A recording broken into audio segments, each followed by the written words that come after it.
All right, how we doing today? Great. How are you doing? I'm great. Introduce yourself. What's up, everybody? It's your girl Amy Miller, the young phenom, high heel highness, dollar not a dime, president, ouch girl Amy, one of Houston's hottest. Yeah. Wow. All right. Before we even go anywhere, let's get into these names. How did you get all these names? Cause I'm just like, I'm just that type of person where there's so much going on. You gotta name it something. You have to have some kind of reason behind everything. Dollar not a dime. Dollar not a dime is the movement that's for all females of all age, race, no matter where you are. It's about being the best female you can possibly be. Taking pride in yourself, grooming, personal grooming, hygiene, being smart, keeping yourself educated, and being street savvy with the guys, and making your own money, getting your hustle up, getting your grind up, like you're the full package of a woman. You got it all. Can't no guy say, yeah, she cute, but she dumb, and I gotta pay all her bills. He can't say that about you, because you got everything you need, and all you need him for is companionship. You don't need him. You know what I'm saying? So dollar not a dime, that's what it's about. Change the way that us females get treated and looked at. Because some girls, don't get me wrong, there's a lot of girls that are not dollars, and they make it hard for the ones that are. So you need to separate yourself and, let them know, I'm not that chick over there. I'm this chick right here. Wow. Yeah. All right. What was high heel highness? High heel highness is just, hard to be in a dollar not a dime, just to high heel things. And me personally, I'm short, so I like to be tall, and I'm always wearing heels. How short are you? 5'1". That's not short. That's all right. No, I'm short. I'm short. Sometimes I have short woman syndrome. I just want to be all tall, and so I just wear high heels. Okay. And then it was high heel highness. Oh. No, we did dollar not a dime. Oh, ouch. What was that? Ouch girl Amy. Okay. What is this ouch thing? Ouch. Oh my God. I could talk about that all day, but I'm not going to do that. Ouch just comes from the things that I've been through. I've been through a lot at a young age, from losing family members that were really, really close to me at a young age, seeing too many funerals. I just seen a lot. My mother raising me and my brother by herself. It's just, through all the pain, I can still come out and be strong and deliver the pain. So it's kind of like I'm a superhero or something. Ouch girl Amy. I'm going to still go out there and do my thing no matter what I'm going through. And my haters, I make them say ouch whenever I'm doing my thing, and that's just the whole thing. I could go on forever about the ouch girl, but that's what that is. So you have haters. Is this nationally or is it local? Well, you know what? Anytime you're doing something, you're gonna have some haters. If you don't have haters, you need to stop and be like, man, I'm not really popping, because there's going to be negative that comes into play. It's local. It started off local because, it's going to start from wherever you come from. People don't want to see you become unlocal, so they're going to hate on you immediately.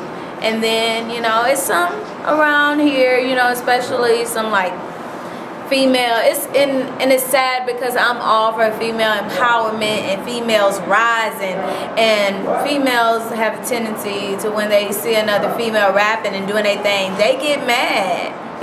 But why are you getting mad? You're missing the point.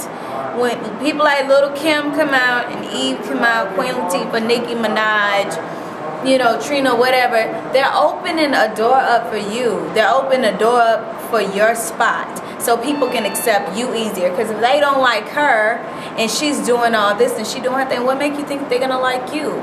We're women in the game. We don't have the upper hand right now. So, but hey, haters will be haters. You can't do anything at the end of the day except keep doing you and winning. And so that's that. So how long you been rapping? Since I was 10 years old. Okay, and first time you been in the studio? When I was 12. Okay, and when you was 12, what did you cut, a rap record, R&B record? I cut a rap record. It was called Y2A. because at that time everybody was like tripping out about Y2K. It was like around that time period. And it was Y2A, year 2, a million. That was my rap name, a million, Amy Miller. And yeah. Was you signed to a label? No, I didn't sign anything. My mother was super, she was like, no, you're not even gonna rap. I'm like, Mommy, I wanna rap. And she's like, well, you're not signing anything because there's a bunch of sharks out there, and I couldn't sign it. I was 12, so hey. So did the record hit the streets? I mean, what happened with it? A few people got a hold of it, and the people that did get a hold of it wanted to do something with it, but she would not sign me off. But it's good. Everything happened for a reason. So was that the fire to your career and to you being here right now, 2011? It started me off. I got my studio experience, but I was still in school, so you know I was focusing on that and tests and all that. So I really kind of stopped recording so hardcore up until I was like 15 or 16. Okay. Yeah. So like that first record, did you play any instruments, anything on there? Because I heard that you're multi-talented. I am. I didn't play any instruments. I would know how to play the piano right now, but I got kicked out of piano classes when I was 3. I really want to play the piano though, man. Should we go into the how did you get kicked out at the age of 3?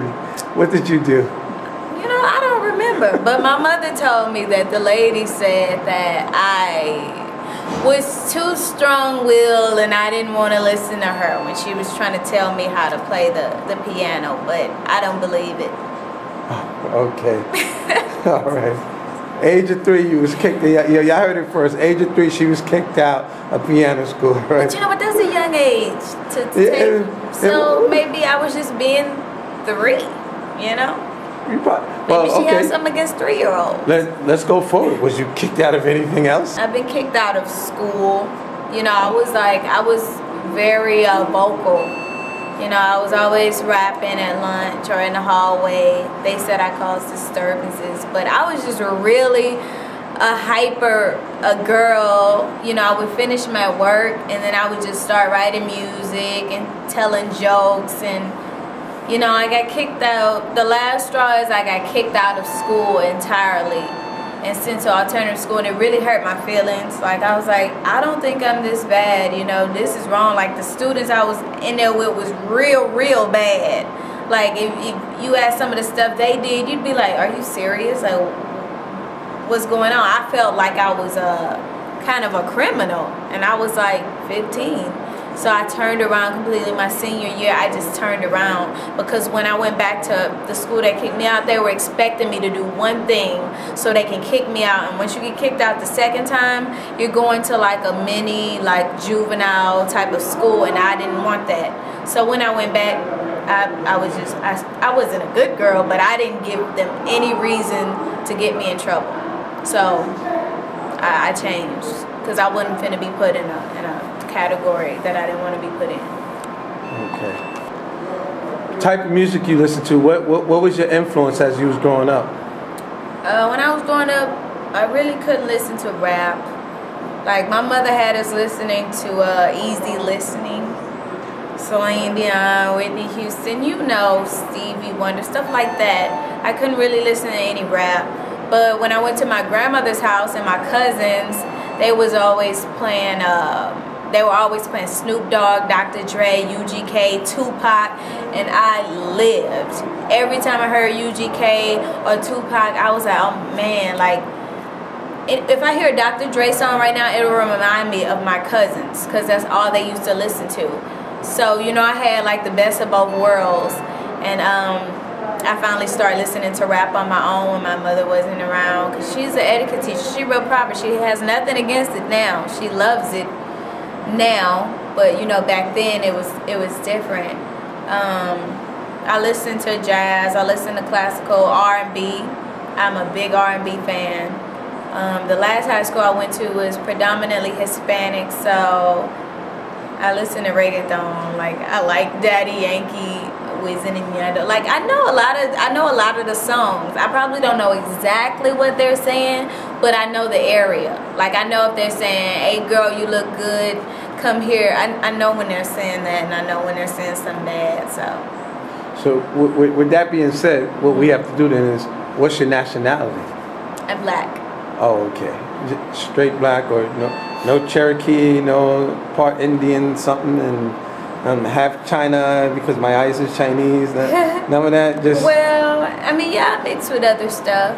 mixed with other stuff. Just want to ask that because because when I listen to your music, I feel there's something different about it. And I hear other influences, and I was just and I had asked that question, like, what did you grow up off of? Because you can hear it in the music. So I believe that all that music helped you out. I mean, Yeah. would you say that? Definitely, I would say that. Like, I'm glad. I wouldn't change anything about my upbringing because I had to listen to classical. I have an appreciation for the violin, and the piano. I love all that, and going to my cousin's house, listening to that, the Hispanic music, all of that does influence me. And I just would have it no other way. Gospel too. My brother was a big gospel fan. R.I.P. to him. I never really listened to gospel of him. I listen to gospel now and a lot more because he was always playing gospel. Like he doesn't even like rap. He just gospel all day. I'm like, John, it's Friday. Why are you playing Hezekiah Walker in the middle of the day? He's like, there's no time and place to listen to gospel. That's every day. Gospel is in the heart. And I'm like, you're right. Can you just turn it down a little? No, I'm kidding. All right. Yeah.